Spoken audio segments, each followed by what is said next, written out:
Gratitude allows us to get out of the dangerous neighborhood between our two ears. It helps us get out of this space and into this forward space. Gratitude is a weapon, it's a sword, but it's also a cane. No matter what circumstance we go for or we go through, if we're grateful for what we already have, then it's easier to weather the storm.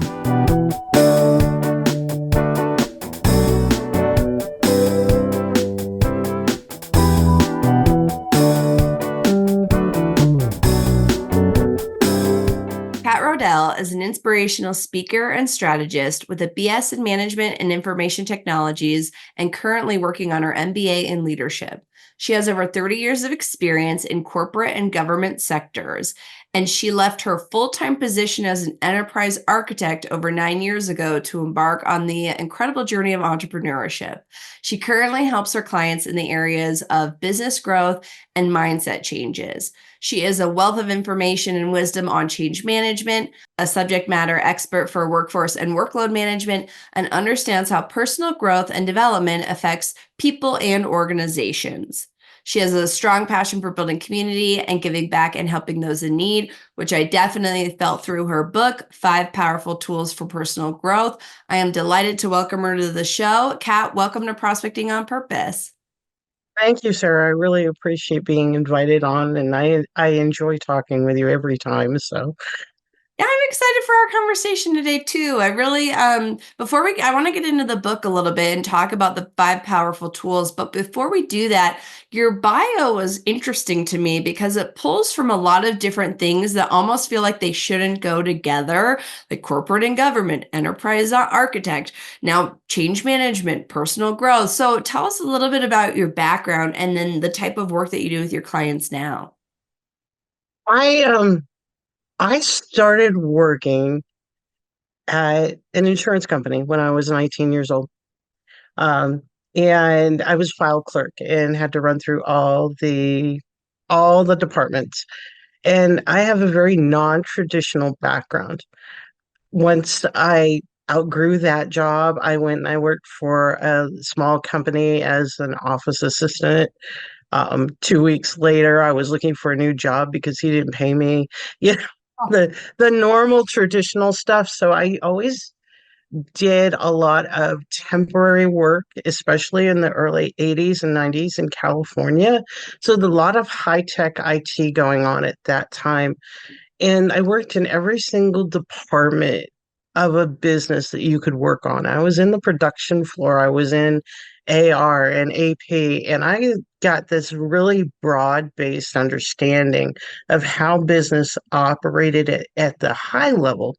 Because I'm a high level person, I'm also a detail person. So I bridged that gap. Once I did that, whenever I worked anywhere, I always figured out the fastest way to do something, the slowest way to do something, every iteration of how you could do it because I get bored so easily. Uh, and that led me to refining systems, to taking down the process and figuring out what is a better way to do this thing.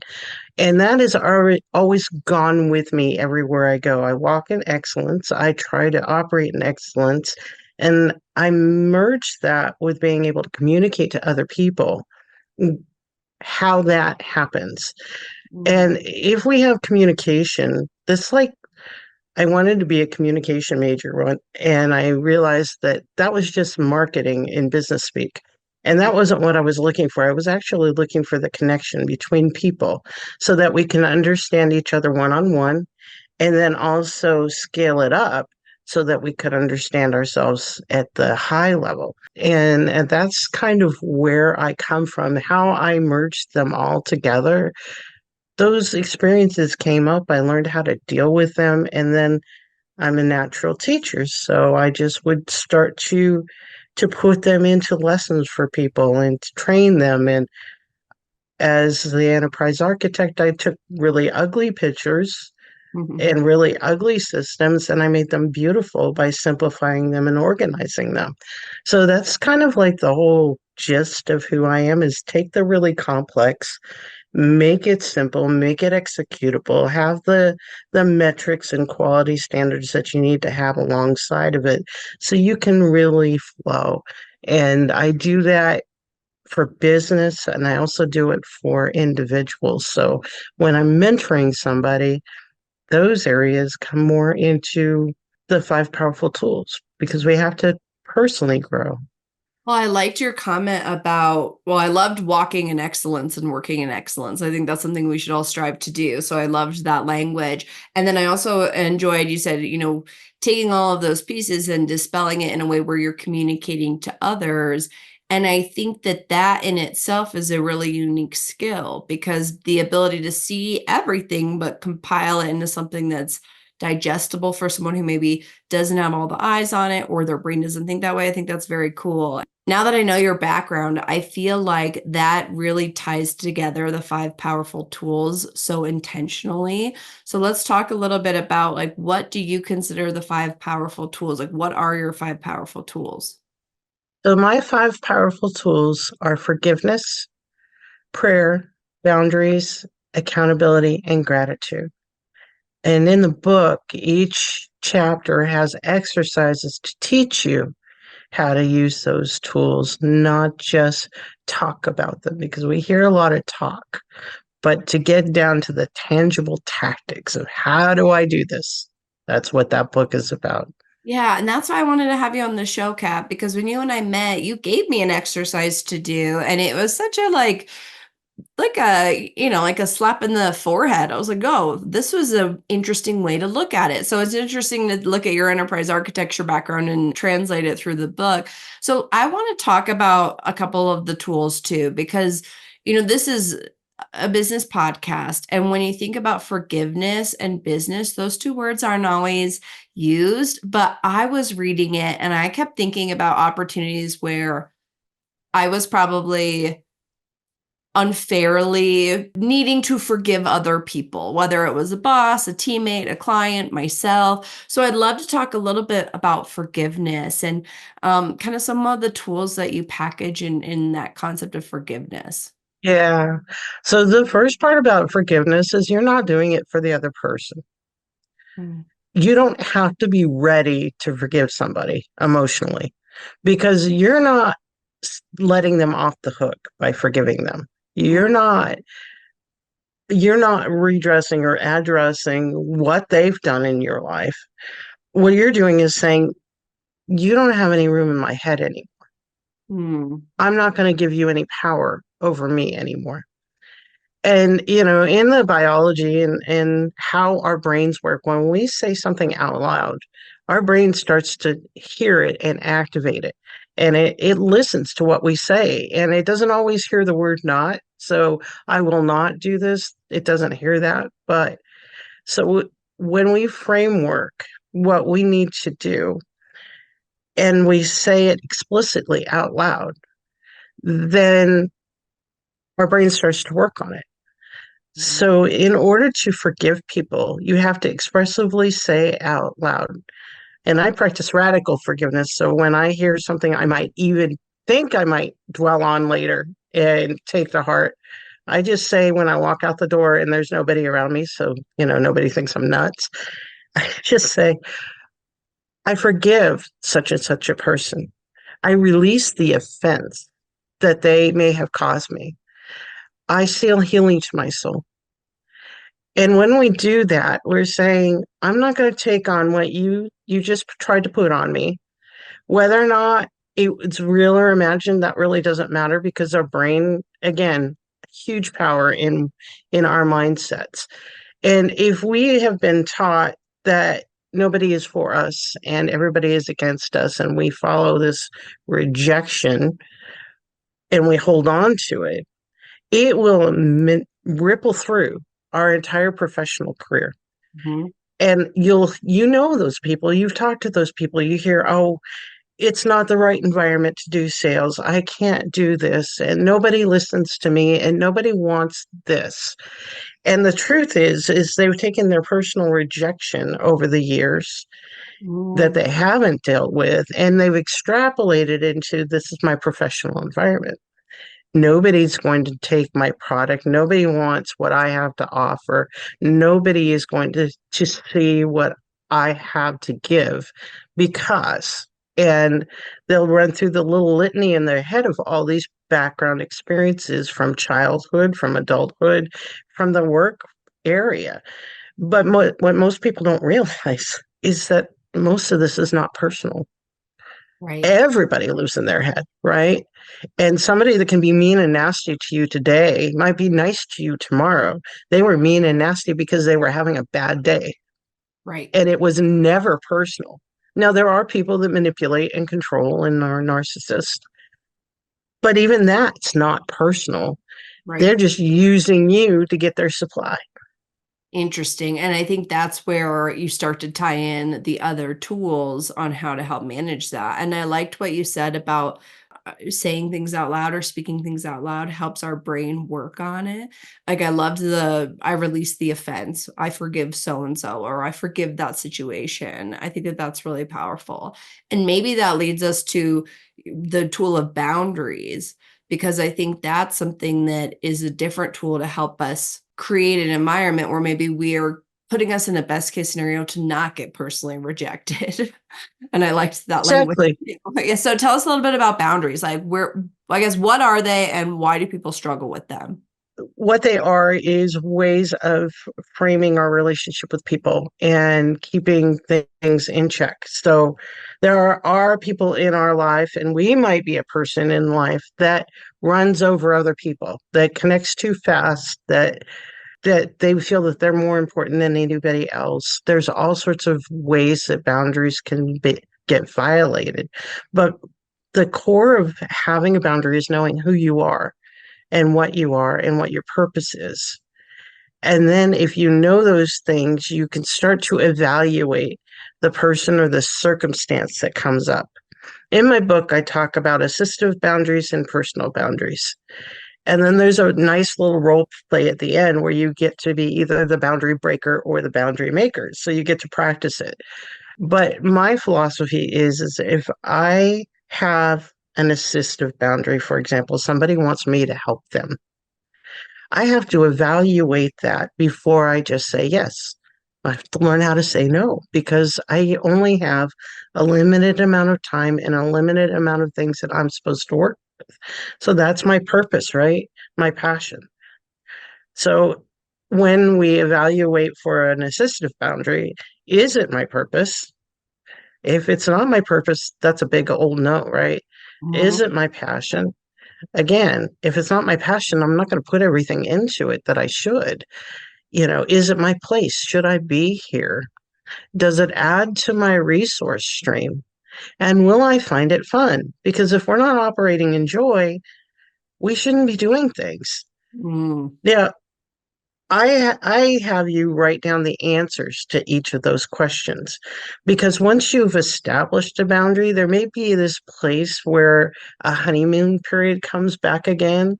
Somebody love bombs you, or you believe, oh, this is so much better. So when I have those written down, if I come up to this period, I can reread the reasons why I made the decision that I made instead of shutting down my head and saying, oh, no, it's okay. This person really didn't mean that. Some people mean that. Yeah. Some people just behave badly. And with assistive boundaries, especially, it's usually this strong leader that has a mission and a purpose and a passion, but they don't want to share. They Mhm. just want to delegate. So they don't want Okay. to collaborate with you. They want to control you. So an assistive boundary is when someone else is asking you something that may require your time and help and support. And then you had Yeah. listed passions. Like, is this in alignment with my passions, my purpose? Is it fun? Will I have fun doing it? Does it add to my resource stream? And then I think you had one more. Is it my place? Is in my place. Okay, that's really helpful because I think that I feel the same way. Like I have opportunities come to me, I have people ask me for favors, and having a guardrail system to help walk you through, yes, is this a yes or a no? I think what's nice about that too, Kat, is it helps you stand firmly in your no if it is indeed a no, because it's like, hey, Exactly. all of my things don't line up here. There's lack of alignment. It's not a fit. You can say no. I think that's really helpful. Right. And I define no as not obligated, not owning it, and not optional. Okay. Oh, I like that. That's like triple threat, no. It was, I had to learn to say no Yeah. because I was taking on everything and I was allowing people in that I should have been saying no to. And, because I wasn't valuing myself, Mm. I I would allow other people to run over me because I've got a very compassionate heart. I really want people to grow and heal and to be loved, but I wasn't doing that for myself. I wasn't giving myself the space for that. And once I did, lots of huge things started to come up and I could find more focus and more flow. Um, I say if it adds to your resource stream for a very specific reason. It isn't just, is this going to give me monetary things? If I'm adding to my resource stream, then I'm stronger Hmm. than if I'm always pulling off. It's a river in the tributaries, right? If you're feeding into the river, it gets wider, it gets deeper, it gets faster. If Hmm. you're always flowing off of the river, it's going to lower down and it's going to have less speed and it's going to have less impact. And it's going to get to places, but it's not going to be focused in getting to places. So we have to add to our resource stream because then we can do all these weird things that don't look like they're connected. We can put them all together. And, like I like to face paint kids' faces.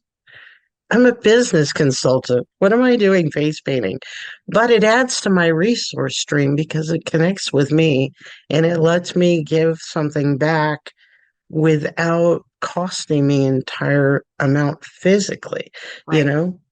It's funny. I love the river analogy too. Like, is this adding to my powerful river, or is it like a side stream creek that's just gonna detract?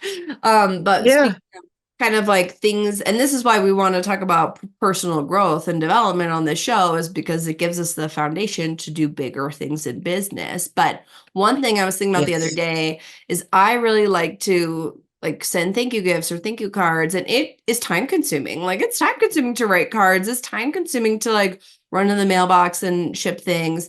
But I was thinking about the other day, like, it adds so much value to me. Like, it fills up my cup. It gives, obviously there's business sense behind it in some form factor, but I do it Yeah, for me in as much of the sense that I do it for the other person too. And I want to talk a little bit about gratitude too, because you so eloquently explained why gratitude is powerful for us in our journey. So can you talk a little bit about gratitude, please, Kat? gratitude allows us to get out of the dangerous neighborhood between our two ears. Oh my gosh, that's funny. It helps us get out of this space and into this forward space. I wrote the chapter on gratitude when I was going through an extremely difficult time. When I outlined this book, I already knew what was going to go in it. And, the outline was there for gratitude. But I ended up having to live each chapter as I was writing it. I wouldn't recommend it. So the day my dad was diagnosed with pancreatic cancer, I burned my arm. I was reaching across the stove. My flannel shirt caught fire, and I ended up in the hospital for 3 weeks with 3 skin grafts. My goodness. Yeah, it was very traumatic. The hospital was a very traumatic environment, but I woke up the second night and I'm like, really, God, gratitude? This is the chapter we're I on. thought, and the chapter started to write itself that gratitude is a weapon, it's a sword, but it's also a cane. Mhm. And I made a decision right then and there that nobody was going to walk out of my room feeling worse than they did when they came in. I was just going to be grateful that I was here and that I was protected, I was being cared for, and that I had good quality care. And that seems to be a funny way to start a chapter on gratitude. But the truth is no matter what circumstance we go for and we go through, if we're grateful for what we already have, then it's easier to weather the storm. And there's 4 exercises in the chapter on gratitude. There is the 10 I am statements I am grateful for. I recommend that you write that during the time that you're not being stressed and come up with 10, at least 10 statements of what you're grateful for. Because again, the ears hear, the brain activates. And when you say 10, I am grateful for statements, your brain releases serotonin. It drops in and you start to feel better, either mentally or physically. So, but you do it in a time that you're not in crisis because crisis can tend to impact our creativity.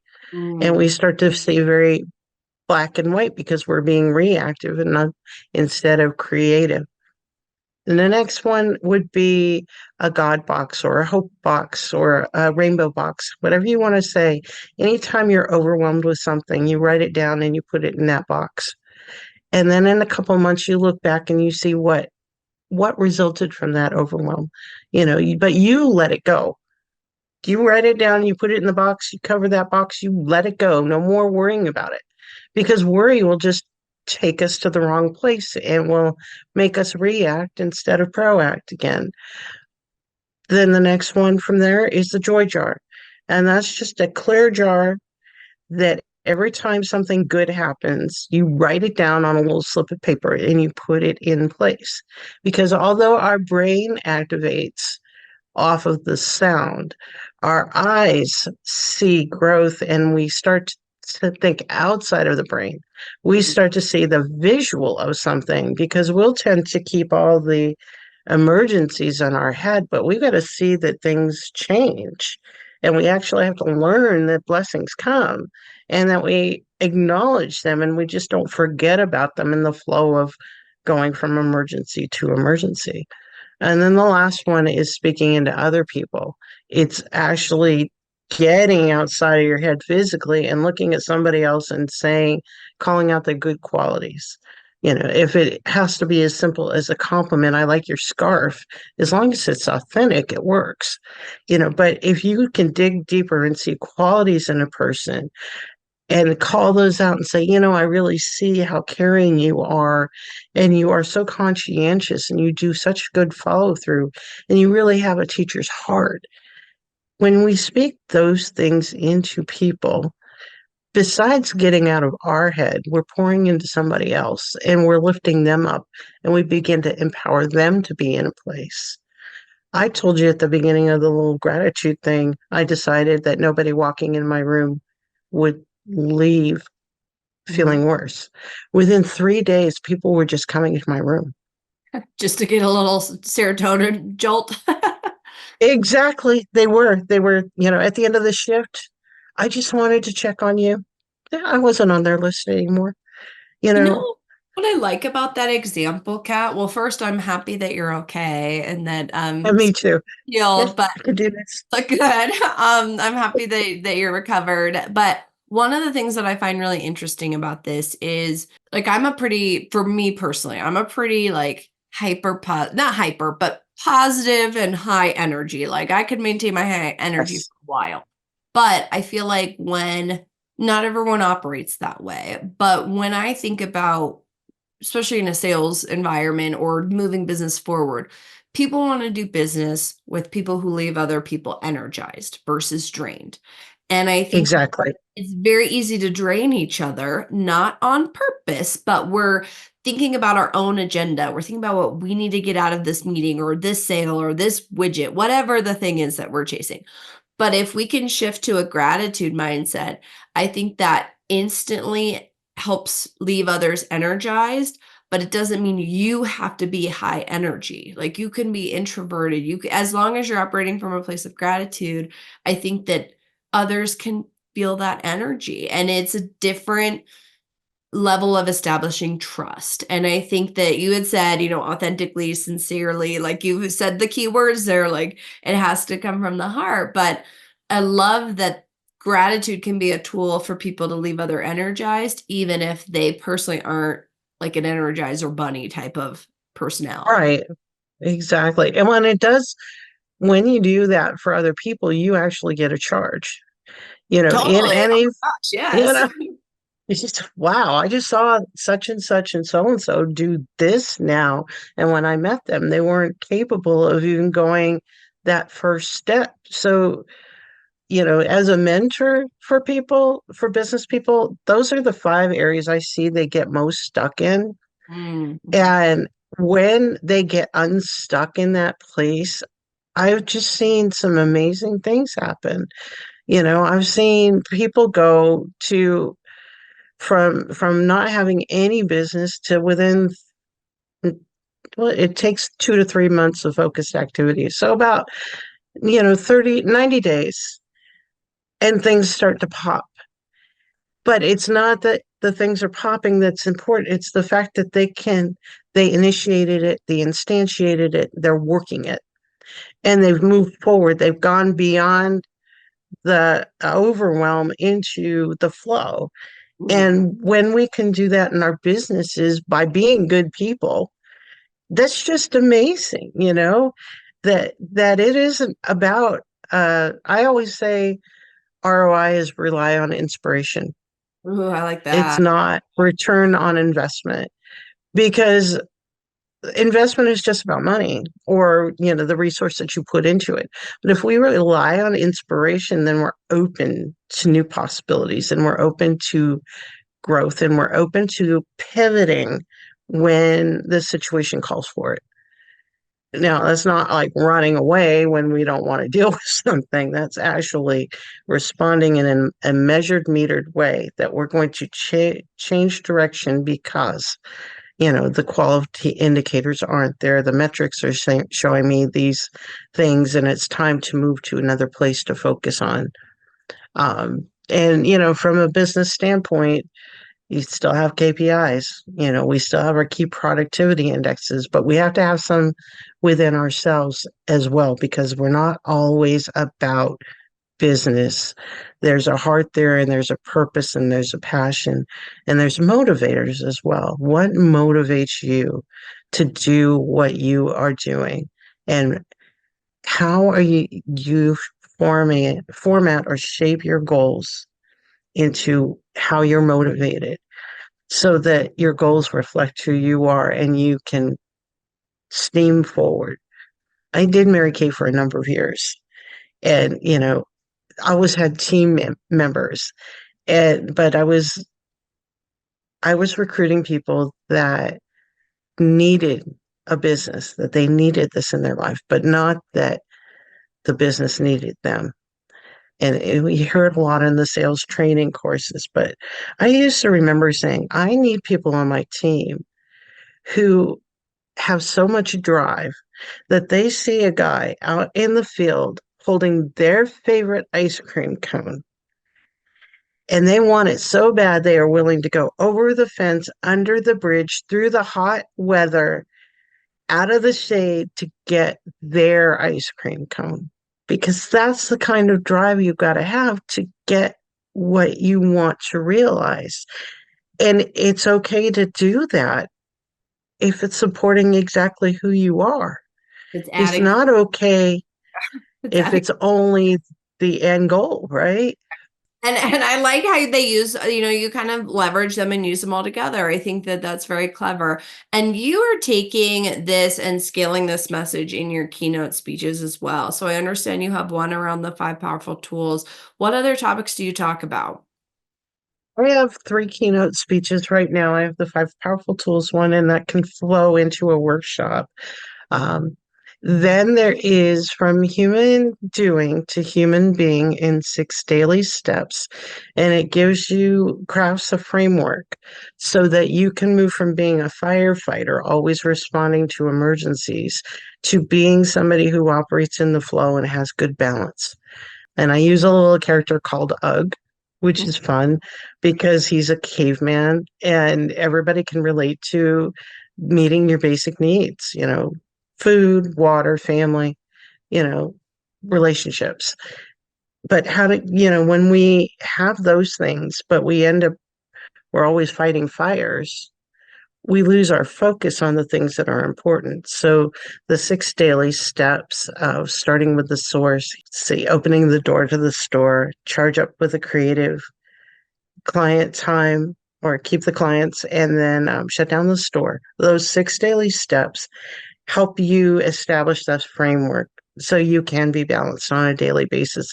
And charging up the creative is like you just point, because we tend to deny ourselves that time when we have a goal or when we're always working our business. And it's so important, because when you're charging with creative, it could be a walk in the park, it could be painting a picture or singing a song or dancing or whatever it may be, but it's time done without requirements. So sorry, let me back up a step. So the 6 daily habits, can you repeat them again? Because then I want to double Sure. click on the charging up the store, or sorry, charging up the creative. Sure, it is start with the source, which is your 6 most important list in your daily time with your connection, your higher power. Then it is hit the road, which is remove an obstacle a day. Oh, cool. Okay. Then it is open the door to the store, which is allowing yourself to let other people know that you're around and available to do business. Hmm. I like that one. Just like if you had a brick and mortar, you'd unlock the door, right? But when we're social media, we have to do that on Facebook or however we do it. But we got to let people know we're here, because otherwise they forget about us. Then it's charge up with a creative, which is that unfettered creative time with no requirements. Then it is keep the client, which is actually doing your client work or your daily work that you get paid to do. And then shut down the store, which is write out your list of the things that you need to do tomorrow. So when you get into your priority meeting with God, you can go through your list and oh, I've got all these things to do. It's also doing any accounting that you need to do, any administrative work that you should be doing on a daily basis in your business if you're an entrepreneur, or that you have to do for your job, as somebody that's working for somebody else. So I love that. And I think that's what I like about that framework too, Kat, is it's just very straightforward and like easy to follow. And I like that the business is a big part of it, but it's not the only. yeah, And I love, let's talk a little bit about like, why do you have creativity in there? because we're creative people, Mm, right? At the heart of it all, I believe every single person has gifts and talents.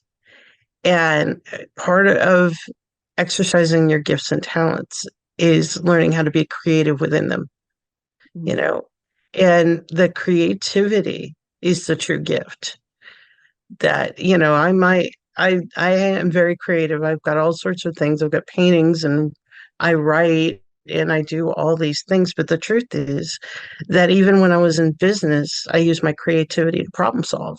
I mm. used my creativity to come up with business solutions.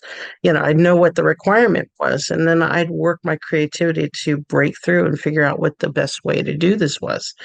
And when we unlock our creativity in ourselves and we stop saying, no, I can't do that, then we like take the ceiling off of Mm. what we're doing.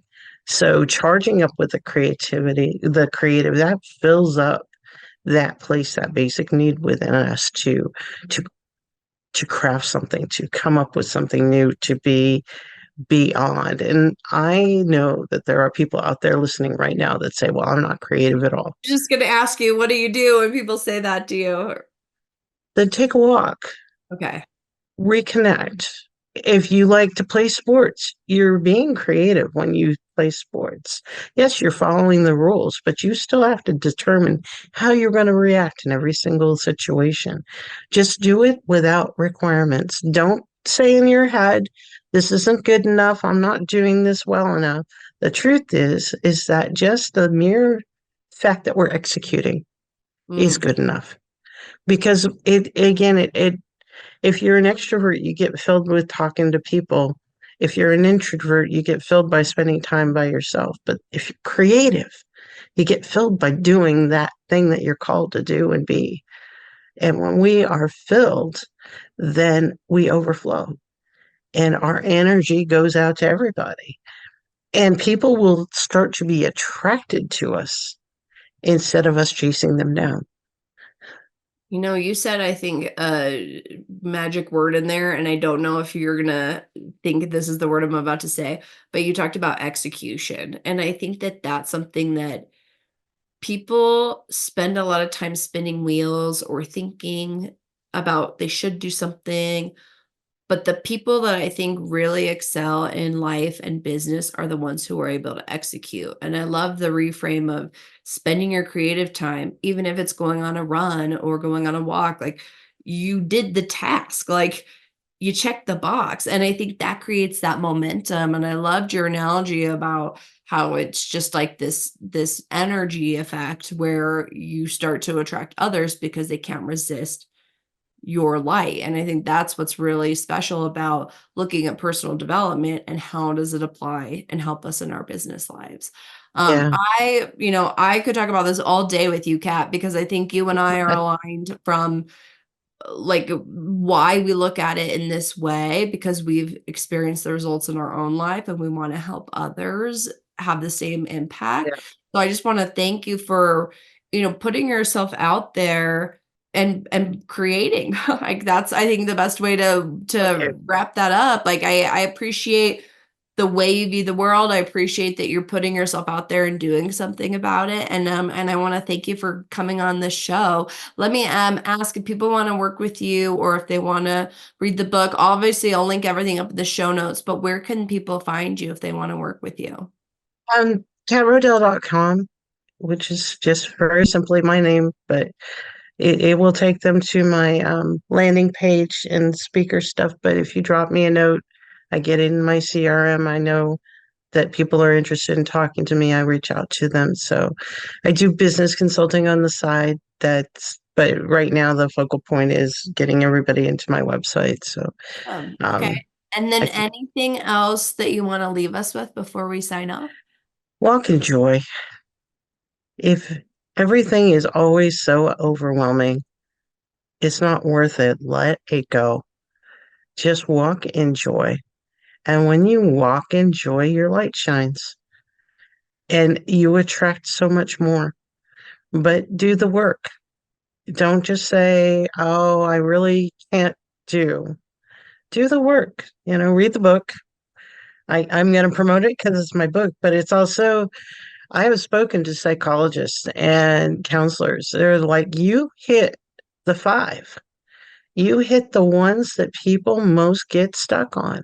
Mhm. So if it's not my framework, but it's still those areas, and you find somebody else who talks even better to you, then read their books, do the work, get engaged, because life is too short to be hung up on stupid, No kidding. right?